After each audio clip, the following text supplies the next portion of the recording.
আমি চ্যালেঞ্জ দিলাম এই পিনাকি ভট্টাচার্যকে, ওর যত বাপ আছে এই দুনিয়াতে, যত বই আছে এই দুনিয়াতে, যত গবেষক আছে এই দুনিয়াতে, সমস্ত বাপ, গবেষক, বই সবকিছু নিয়ে আমার সাথে ডিবেট করতে আসুক এবং আমরা স্থান নির্ধারণ করব। সারা পৃথিবী সেই ডিবেট দেখবে। যদি এক বাপের এক মায়ের ছেলে হয়ে থাকে তাহলে পিনাকি আমার এই চ্যালেঞ্জ গ্রহণ কর। এই দেশের সমস্ত রাজাকারদের অ্যাপোলজিস্ট এবং রাজাকারদের সবচাইতে কাছের এখন বন্ধু হচ্ছে পিনাকি ভট্টাচার্য। পিনাকি ভট্টাচার্য গতকালকে ফেসবুক একটা পোস্ট লেখে এবং আমাদেরকে জানানোর চেষ্টা করে যে মুক্তিযুদ্ধে নাকি পাকিস্তানিরা বাংলাদেশের মাত্র 2000 মানুষকে মেরেছে, 2000 মানুষকে মাত্র হত্যা করেছে। এটা হচ্ছে পিনাকির দাবি এবং এই দাবি করতে গিয়ে সে কিছু নথিপত্র হাজির করছে, বলেছে এগুলো নাকি বঙ্গবন্ধুর সরকারই নাকি এগুলো পাবলিশ করে। আপনারা নিশ্চিতভাবে, আমি নিশ্চিত এটা শোনার পরে আপনাদেরও মেজাজ খারাপ হয়েছে, আপনারা নানান রকমের রিয়াক্ট করছেন, সেসব রিয়াকশনে আমি যাব না। আপনাদেরকে একটা তথ্য আমি দিতে চাই, সেটা হচ্ছে 2013 সালের 14 সেপ্টেম্বরে রাত 8টা 58 মিনিটে পিনাকি ভট্টাচার্য একটা লেখা লেখেন সামহোয়ার ইন ব্লগে। এটি 2013-তে লেখে। সেখানে সে লেখে মুক্তিযুদ্ধের শহীদ 3 লক্ষ নাকি 3 মিলিয়ন এরকম শীর্ষক একটা নিবন্ধ লেখে এবং সে সেখানে প্রমাণ করার চেষ্টা করে যে মুক্তিযুদ্ধের শহীদের সংখ্যা 30 লক্ষ এবং রাজাকাররা এই সংখ্যাকে কমিয়ে মুক্তিযুদ্ধের গুরুত্ব কমাতে চায়। আমি তার সেই লেখা থেকে একটু আপনাদেরকে পাঠ করে শোনাবো। পিনাকি সে 14 সেপ্টেম্বর 2013-তে লিখেছে, জামাতের পক্ষ থেকে একটা বিতর্ক চালু করা হয়েছে মুক্তিযুদ্ধের শহীদের সংখ্যা নিয়ে, এর ফলে তাদের অপরাধ লঘু করে দেখানোর একটা প্রচেষ্টা মাত্র। আবার সংখ্যায় অল্প হলেও কেউ কেউ দুম করে মুক্তিযুদ্ধের শহীদের তালিকা চেয়ে বসেন। একটা গণযুদ্ধে শহীদের নামের তালিকা করা হয় কিনা সে বিষয়ে অসম্পূর্ণ ধারণা থাকার কারণে খুব সুকৌশলে তারাই তালিকা তত্ত্ব হাজির করেন। পৃথিবীতে যত যুদ্ধ হয়েছে সে যুদ্ধগুলোর কোনোটিতেই বেসামরিক মৃত্যুর কোনো নাম ধরে তালিকা নেই। এমন তালিকা এখনো করা হয় না, কারণ এটা করা সম্ভব না। যুদ্ধ একটা অস্বাভাবিক অবস্থা, এটা রোড ট্রাফিক অ্যাক্সিডেন্ট নয়। এ সময় শুধু তথ্য সংগ্রহের সমস্যা নয়, এই অস্বাভাবিক অবস্থায় আরো অনেক ঘটনা ঘটে। যেমন ব্যাপক সংখ্যক মানুষ দেশ ত্যাগ করে, তাদের মধ্যে অনেকেই ফেরে না, অনেকেই পরিবার থেকে বিচ্ছিন্ন হয়ে যান, পরিবার সমাজবিহীন ভবঘুরে মানুষরাও নিহত হন যাদের খোঁজ পাওয়া সম্ভব হয় না। এছাড়াও আছে যুদ্ধের কারণে পরোক্ষ মৃত্যু, যারা হত্যা করে তারাও অপরাধ ঢাকার জন্য মৃতদেহ লুকিয়ে ফেলে। এসব কারণেই যুদ্ধে নিহতের পরিসংখ্যান সবসময় একটা সংখ্যা, একটা নাম সহ পূর্ণাঙ্গ তালিকা নয়। এটাই পৃথিবীব্যাপী গৃহীত নিয়ম।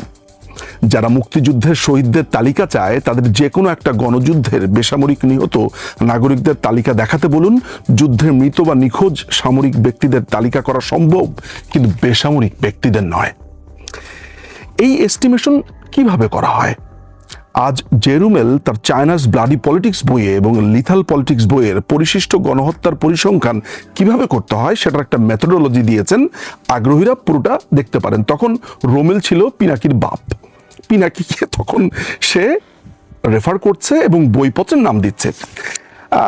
এভাবে সে আরো বলছে, আমি জাস্ট পুরোটা পড়ি, আসলে রুচি হয় না। মানে এরকম একটা অসম্ভব নোংরা, একটা নোংরা মাংসপিণ্ড কোন মাতা তাকে জন্ম দিয়েছে এটাও ভাবতে আমার ঘৃণা বোধ হয়। তারপর পড়ছি, পাঠকদের জন্য আমাকে কষ্টটা সহ্য করতে হচ্ছে, মানে মানসিক কষ্টটা। যাই হোক, কিন্তু সাধারণভাবে দুটো রেঞ্জ ব্যবহার করা হয়। আমেরিকান সিভিল ওয়ারে 6 থেকে 7 লক্ষ মানুষ নিহত হয়েছিল। রুমেল তার পদ্ধতিতে কিভাবে এই রেঞ্জটা করা হয় সেটার একটা মেথড বলে দিয়েছেন, বিরাট বড় পণ্ডিত। প্রিয় দর্শক, আমি আপনাদেরকে একটা কথা বলি, ও এই রুমেলের মেথড কিচ্ছুই পড়ে না। এই পিনাকি কোনো পড়ালেখাই করে না। ও যেটা করে সেটা হচ্ছে, একটা ধরেন আপনার বিস্কুট খাচ্ছে বা চানাচুর খাচ্ছে, কোনো একটা ঠোঙ্গা পেলো, ঠোঙ্গার ভিতরে লেখা হলো পিনাকি মারি, সাথে সাথে সে একটা পোস্ট করবে, এই সবাই জানেন এই বইয়ের ভিতরে লেখা আছে পিনাকির।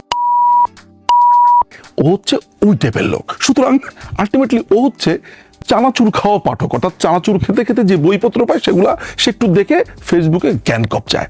তো এইভাবে সে জ্ঞান কপচিয়েছে এবং সে এটাও বলেছে, বাংলাদেশে অনেকে বলার চেষ্টা করেন বাংলাদেশের মুক্তিযুদ্ধে 30 লক্ষ সংখ্যাটা আন্দাজে বলা হয়েছে। এই অভিযোগটা আসে মূলত জামাত ঘরানার মানুষের কাছ থেকে। মুক্তিযুদ্ধ সংক্রান্ত কোনো আলোচনায় তারা বৈধতা বের করতে পারে না, কোনো যুক্তিতে তারা কাউকে কনভিন্স করতে পারে না, তাই তারা মুক্তিযুদ্ধের প্রসঙ্গে মানুষকে কনফিউজ করে দিতে চায়। ও আজকে 13 বছর পর ও ঠিক একই কাজটা করছে, ওই 13 বছর আগে সে যাদেরকে গালিগালাজ করছিল। 2 দিন পর এই খবর দৈনিক আজাদিতে ছাপা হয়। আচ্ছা, মুক্তিযুদ্ধের নিহতের সংখ্যা প্রথমে বিশ্ববাসী জানতে পারে প্রাবদায় 3রা জানুয়ারি 1972 প্রকাশিত রিপোর্ট থেকে। ও এতটুকুই জানে, আসলে এর বেশি কিছু জানে না। 2 দিন পর এই খবর দৈনিক আজাদিতে ছাপা হয়। শেখ মুজিব লন্ডনে এই সংখ্যাই উল্লেখ করেছিলেন, আর সেটাই হয়ে উঠেছে আমাদের মুক্তিযুদ্ধের আইকনিক ফিগার। শেখ মুজিব দেশে ফিরে দলের নেতাদের গণহত্যার তথ্য জমা দিতে বলেছিলেন। সেই তথ্য কোথায় জমা পড়েছিল বা আদৌ কোথাও জমা আছে কিনা সেটা আজ কারো জানা নেই।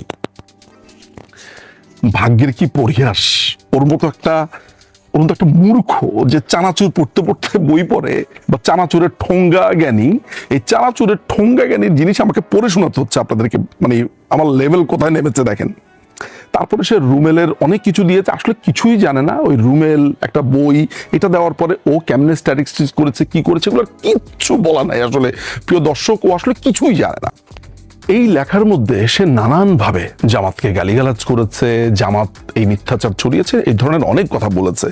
এই বইয়ের ভিতরে সে বলেছে, সেই বইয়ের হিসাবের 82 নং রোয়ের 11 নম্বর কলামে দেখুন 30 লক্ষ সংখ্যাটা জলজল করছে। অর্থাৎ যেই রোমেলকে তিনি তখন রেফারেন্স ধরেছিলেন, সেই রোমেল তার বইয়ের ভিতরে মুক্তিযুদ্ধে নিহতের সংখ্যা 30 লক্ষ বলেছে, এবং এটাকেই সে রেফারেন্স হিসেবে ব্যবহার করেছে। আজকে সেই লেখার কথা ভুলে গিয়ে এত বছর পর সে বলছে 30 লক্ষ, 3 লক্ষ কোথাও না, সে নেমে এসেছে 2000-এ। এবং সে এখন কার কথা বা কোন চোথাকে সে এখন মানছে, সে কোথাকার কোন এক লোককে ধরে নিয়ে এসেছে, কোথাকার কোন এক রেফারেন্স সে ধরে নিয়ে এসেছে। ইন্টারেস্টিং ব্যাপার হচ্ছে, আপনাদেরকে আরেকটা তথ্য আমি দিতে চাই, সেটা হচ্ছে এটা হচ্ছে পূর্ব পাকিস্তানের সংকটের শ্বেতপত্র। এটা পাকিস্তান করেছে কি, যখন মুক্তিযুদ্ধ চলছিল তখন 5ই অগাস্ট 1971 সালে এই শ্বেতপত্র সে প্রকাশ করে। এটা হচ্ছে অরিজিনাল শ্বেতপত্রটা, একদম অরিজিনালটার কপি আমার কাছে আছে। ইন্টারেস্টিং ব্যাপার হচ্ছে, এই শ্বেতপত্রগুলো আমি ঘাটতে গিয়ে একদম শেষের দিকে, অর্থাৎ পরিশিষ্টে আমি দেখতে পেলাম মোটামুটি একটা হিসাব। আমি এখন আপনাদেরকে ক্যালকুলেটর ধরে কাউন্ট করে এক্স্যাক্টলি ফিগার বলতে পারতাম, কিন্তু তাদের দাবি অনুযায়ী, অর্থাৎ 5ই অগাস্ট 1971 সালের দাবি অনুযায়ী বাংলাদেশিরা নাকি পাকিস্তানের এইখানকার হিসাব অনুযায়ী প্রায়, আমার কাছে মনে হচ্ছে প্রায় 15,000-এর মতো মানুষ মেরে ফেলেছে। এটা পাকিস্তানের দাবি সেই 5ই অগাস্ট পর্যন্ত। বাংলাদেশিরা মরেছে 2000, আর পাকিস্তানিরা 5ই অগাস্ট 1971 সাল পর্যন্ত মরেছে আপনার প্রায় 15,000। এটা হচ্ছে তখনকার শ্বেতপত্রের দাবি। আচ্ছা, এইবার পাকিস্তানের আরেকটা দাবি আমরা আসি, এটা হচ্ছে হামিদুর রহমান কমিশনের ফুল রিপোর্ট। মজার ব্যাপার হচ্ছে, এই রিপোর্টের 741 নম্বর পেজে আমি দেখতে পাচ্ছি যে পাকিস্তানিরা দাবি করছে যে তারা বাংলাদেশে 26,000 লোককে মেরে ফেলেছে। এটা হচ্ছে পাকিস্তানিদের দাবি, 26,000। পিনাকি সেইটাও তার রেফারেন্স হিসেবে ধরে নাই, পিনাকি সেখানে 2000-এ নেমে এসেছে। এই রাজাকার এখন বলে বেড়াচ্ছে যে গবেষকরা কি তাদের গবেষণা থেকে সরে আসে না, তারা কি তাদের গবেষণার চেঞ্জ করে না, তাদের চিন্তা চেঞ্জ করে না।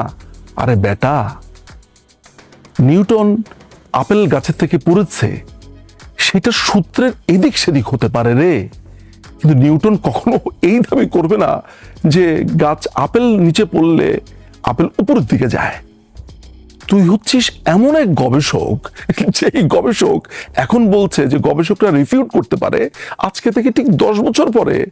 এই তুই বলবি আমি কি আমার গবেষণা এখন রিফিউট করতে পারবো না, আমার কি চিন্তায় চেঞ্জ হবে না? এইভাবেই কালে কালে এই বদমাসটার সমস্ত কিছু চলছে।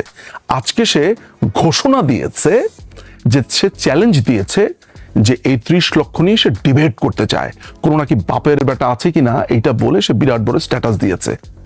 আমি নিঝুম মজুমদার, আজকে 18ই অগস্ট ইংল্যান্ড সময় 3:07 আমি চ্যালেঞ্জ দিলাম এই পিনাকি ভট্টাচার্যকে, ওর যত বাপ আছে এই দুনিয়াতে যত বই আছে এই দুনিয়াতে, যত গবেষক আছে এই দুনিয়াতে, সমস্ত বাপ গবেষক বই সবকিছু নিয়ে আমার সাথে ডিবেট করতে আসুক এবং আমরা স্থান নির্ধারণ করব, সারা পৃথিবী সেই ডিবেট দেখবে। যদি এক বাপের এক মায়ের ছেলে হয়ে থাকে তাহলে পিনাকি আমার এই চ্যালেঞ্জ গ্রহণ কর। আসো খেলবো, খেলা হবে, খেলা হবে। 24 তারিখের পরে খেলা হবে। তুই তোর খালেদা জিয়া, তোর জামাত, তোর হেফাজত সব নিয়ে আয়, আমরা খেলবো। 24 তারিখের পর খেলা হবে। অর্থাৎ হাসনাত আব্দুল্লাহকে মানে হাবাদুল্লাহকে ইচ্ছা মতো চড়ানো হলো, ওতে সে আহত হয়নি, ও জুলাই যোদ্ধা নয়। এই হচ্ছে এদের ব্যাখ্যা। মানে নিজেদেরকে গৌরবান্বিত করতে চেয়েও, নিজেদেরকে গৌরবান্বিত করতে গিয়েও সেই সংজ্ঞাতেও ভুলভাল। অর্থাৎ বুঝে দেখুন ক্ষমতাতে কতগুলো অশিক্ষিত মূর্খ ফেসিস্ট পাকিস্তানিগুলো বসে আছে, জুলাই যোদ্ধার সংজ্ঞা নির্ধারণ করছে। আচ্ছা, এটা গণ অভ্যুত্থান কবে থেকে হয়েছে? জুলাইয়ের এই জঙ্গি আর এই টোকাইদের আক্রমণ, এটা গণ অভ্যুত্থান কবে থেকে? বাংলাদেশে মুক্তিযুদ্ধে 30 লক্ষ শহীদ হয়েছে, সে 30 লক্ষ শহীদ বলছে না, লক্ষ শহীদ বলছে, মানে প্যাচ রেখে দিয়েছে। কত বড় রাজাকারের বাচ্চা, বুঝতে পারছেন? এখানে পুনর্বাসন, জুলাই গণ অভ্যুত্থানে চলাকালে শহীদ হইয়াছেন এমন ব্যক্তির পরিবারের এক বা একাধিক সদস্য এবং আহত জুলাই যোদ্ধাদের অনুকূলে গৃহীত নিম্নবর্ণিত একাধিক কার্যক্রম, শিক্ষা বা কর্মসংস্থানের সুযোগ সৃষ্টি। তাহলে তারা কি বলল? কোটা থাকবে না। অথচ তারা বলছে যারা জুলাই অভ্যুত্থানে নিহত হয়েছেন তাদের শিক্ষা বা কর্মসংস্থানের সুযোগ, অর্থাৎ তাদের কোটা থাকছে। তাহলে মুক্তিযুদ্ধে যারা শহীদ হয়েছেন তাদের জন্য কোটাতে সমস্যা, তাহলে জুলাইতে যারা নিহত হয়েছেন বলে দাবি করছেন তাদের কর্মসংস্থান বা তাদের কোটাতে কোনো সমস্যা নাই? তাহলে আপনি কোটার বিরুদ্ধে আন্দোলন করে আবার সেই আন্দোলনের পরে সেই আন্দোলনের জন্য আলাদা কোটা। আচ্ছা, তাদের আরো কি কি কোটা আছে? তাহার দক্ষতা ও অভিজ্ঞতা ভিত্তিক উপার্জনমুখী কাজের প্রশিক্ষণের ব্যবস্থা, বাদ দিলাম, যোগ্যতা অনুযায়ী কর্মসংস্থানের ব্যবস্থা। অর্থাৎ যারা যারা সেখানে মারা গেছে তাদেরকে আলাদা কর্মসংস্থানের ব্যবস্থা করবে, কোটা, সরকারি চাকুরিতে কোটা দেবে। আত্মকর্মসংস্থানের সুযোগ সৃষ্টির লক্ষ্যে সহজ শর্তে ঋণ বা অনুরূপ সুবিধা দিয়ে, অর্থাৎ ব্যাংকের টাকা চলে যাবে। যেই লোকটি বলেছে যে আমি সেতু ভবন পুড়িয়েছি, মেট্রো রেল পুড়িয়েছি, তাকে ব্যাংক লোন দেবে। মানে আপনার ট্যাক্সের টাকা, আপনার আমানতের টাকা ব্যাংকে আছে। যে লোকটি গর্ব করে বলছে যে মেট্রো রেল না পোড়ালে এটা হতো না, পুলিশকে না মরলে এটা হতো না, আপনি পুলিশ থেকে এই বাংলাদেশের সার্ভিস নেবেন, আবার যারা পুলিশকে মেরেছে তাদের জন্য আপনি চাকরির ব্যবস্থা করছেন, তাদেরকে ব্যাংক থেকে ঋণ দিচ্ছেন। অর্থাৎ যে লোকটি এসে বলবে আমি জুলাই আর অগাস্টে হত্যা করেছি, গাড়ি পুড়িয়েছি, আমার একটা পা ভেঙে গেছে এই পুরাতে গিয়ে বা হাত পুড়ে গেছে, তার জন্য ব্যাংকের লোন। অর্থাৎ সন্ত্রাসীর জন্য আপনি ব্যাংকের লোনের ব্যবস্থা করছেন। যেখানে সন্ত্রাসীর জন্য ব্যাংক লোন, যেখানে সন্ত্রাসীর জন্য কোটা। আর আগের কোটা সিস্টেম কি ছিল? যারা মুক্তিযুদ্ধে আহত হয়েছেন, নিহত হয়েছেন, তাদের সন্তানরা সামান্য একটু সুযোগ পান, তাও কখন? রিটেন পরীক্ষা সবার সাথে দিতে হয়, মৌখিক সবার সাথে দিতে হয়, সবকিছু সবার পরে লাস্টে। আর এইখানে শুরুতেই কোটা, সন্ত্রাসীর জন্য ব্যাংক লোন। আমি আর বেশি কিছু আগালাম না, এই অধ্যাদেশ 30-এর একটু সিনোপসিস বললাম। এই নতুন স্বাধীন দেশে, স্বাধীন বাংলাদেশে আপনি এভাবেই মারা খাচ্ছেন। কি মারা খাচ্ছেন সেটা আর বললাম না, সভ্য সমাজে বাস করার এটাই সমস্যা, অনেক কিছু বলা যায় না।